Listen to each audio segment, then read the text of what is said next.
ndabona hafashwe izindi ngamba none atari muri ya modoka agira ngo mumentinge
institutions zitandukanye, delegation ziturutse Burundi, delegation yaturutse Kigali, turabakiriye abafatanyabikorwa, abanyamakuru, turabashimiye kuba mwitabiriye uyu muhango kugira ngo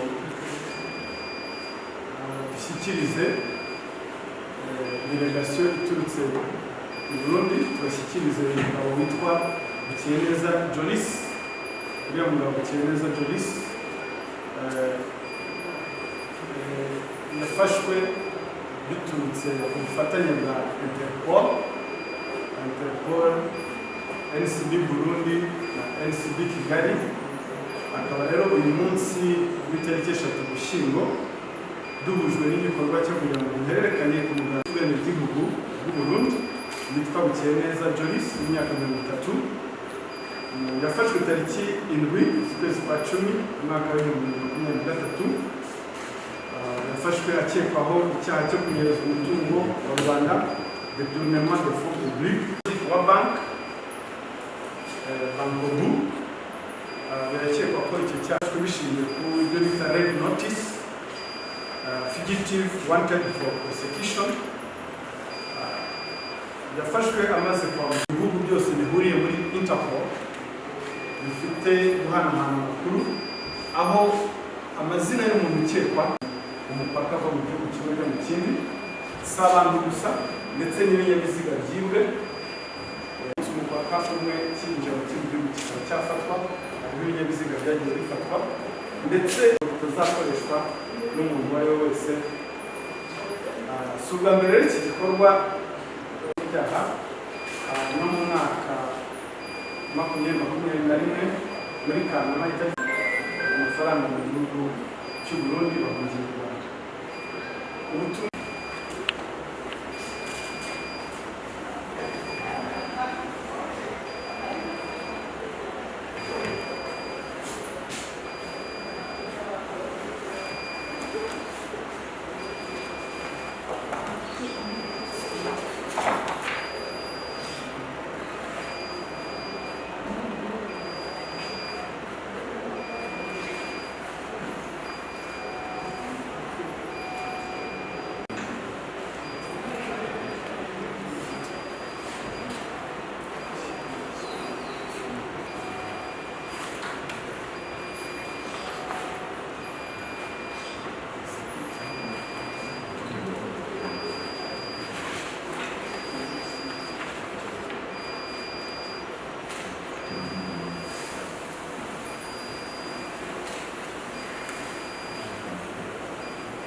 Kidofashe nini?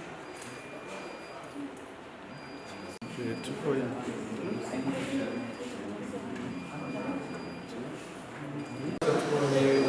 Tubonye umuhango noneho wo gushyikiriza umuntu wari wakoze icyaha cyo gutwara amafaranga banki y'Uburundi ishyizwe mu bikorwa kuri mwe. Bivuze iki? Ni ubuhe butumwa mushobora kugenera byibuze bamwe mu baba bazi ko bashobora gukora ibyaha mu bihugu by'abaturanyi bakaza kwihisha mu Rwanda? Urakoze cyane. Icya mbere arakekwaho icyaha, ntabwo yari yahamwe icyaha azagihamwa n'inkiko z'aho agiye kuburanishirizwa. Icyo tuvuga rero ni uko u Rwanda n'u Burundi ni ibihugu by'abaturanyi, tugomba kubana neza. Ntabwo umuntu ukeka ko ashobora kwiba mu gihugu cy'abaturanyi cyangwa se gukoraho icyaha icyo ari cyo cyose akeka ko yahungira mu Rwanda, ntabwo byashoboka. Kuko u Rwanda n'u Burundi ni ibihugu by'abaturanyi, bigomba gutezanya imbere mu buryo butandukanye. Ntabwo rero umuntu yakwiba mu Burundi ngo aze mu Rwanda ngo yihishe ngo akeke ko bizamuhira.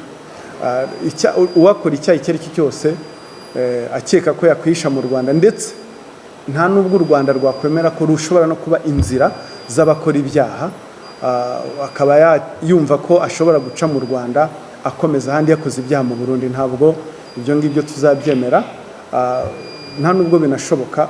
Ubwo rero ni ubutumwa duha bari abantu bose bakeka ko bashobora kubikora, ntabwo bizabahira. Abakoze nitwa Tito na Gofasha na televiziyo batubwiye ko yafashe Habereye da operasiyo yagenze ite, ikindi mu mafaranga akekwaho kuba yaribye abahasigaye icyo navuze yafashwe agerageza kwinjira mu Rwanda biciye muri ya systeme nababwiye ya I247. Ni systeme ikoreshwa n'ibihugu bihuriweho na Interpol.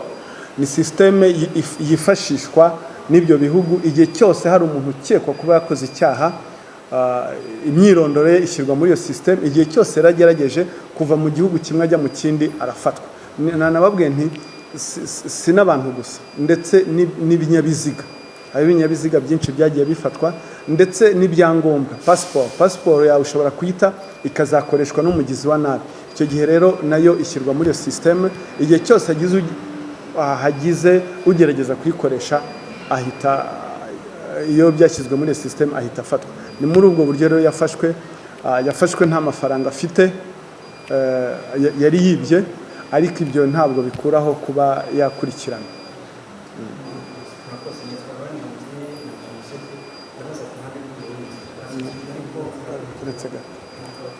Ubwo washifitinga microphone none.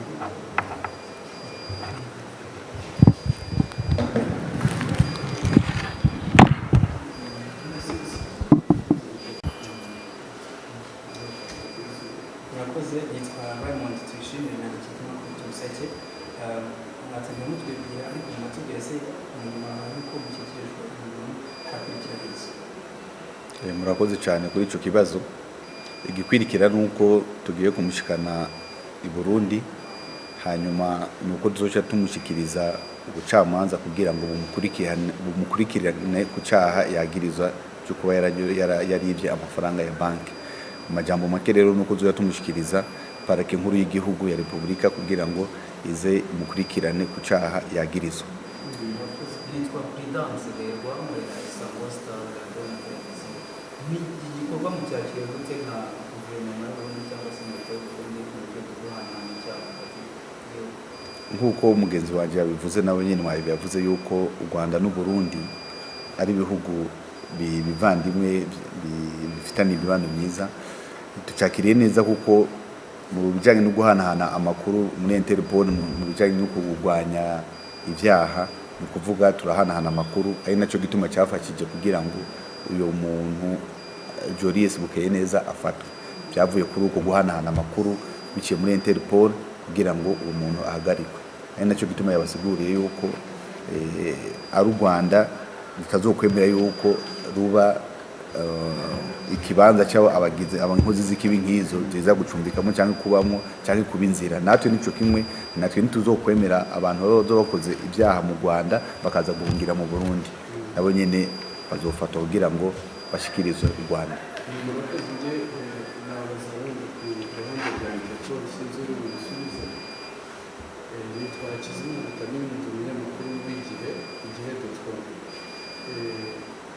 Tubonye uyu muntu ukekwaho yafashwe yashyikirijwe leta y'u Burundi, ariko mu minsi ishize ubwo yazaga hano yabaye nk'aho agira ubwoba, yanagerageza kwikomeretsa, bisa nk'aho yatinyaga ko umutekano we utazubahirizwa mu gihugu cy'u Burundi. Nk'inteko imikoranire yifashe gute, n'iki mwamwizeza cyangwa umuryango we, cyane ko wenda nawe yagaragaza ko umutekano we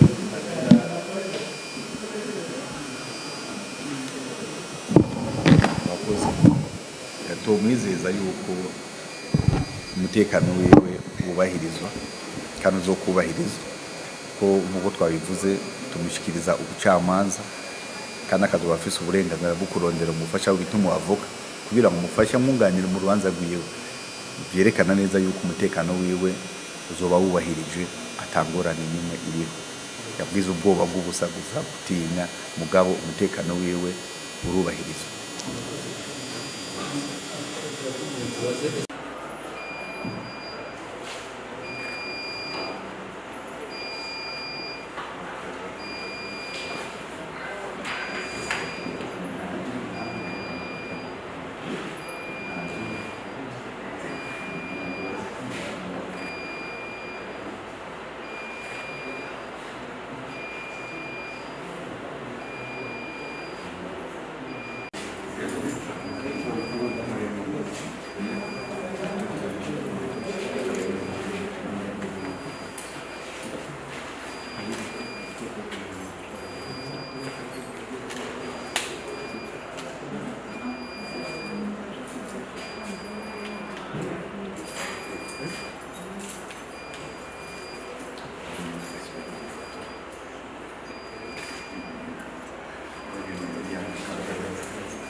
ngira ngo ni mwebwe mutwara.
Ariko mwibuke ari Habereye mwana masize hajya mu gufata amajwi.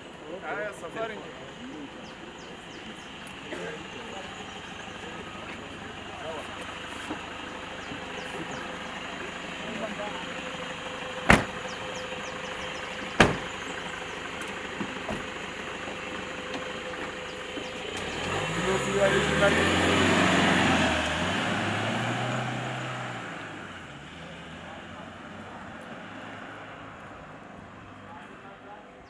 dossier.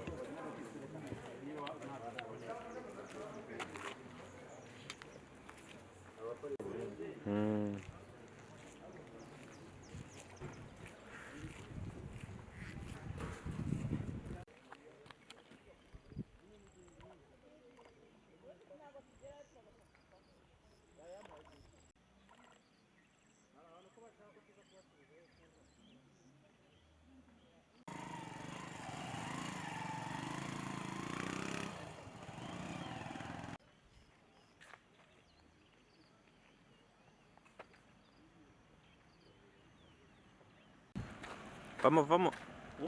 Vamos. Gufata imodoka kwa mugani zisohoka.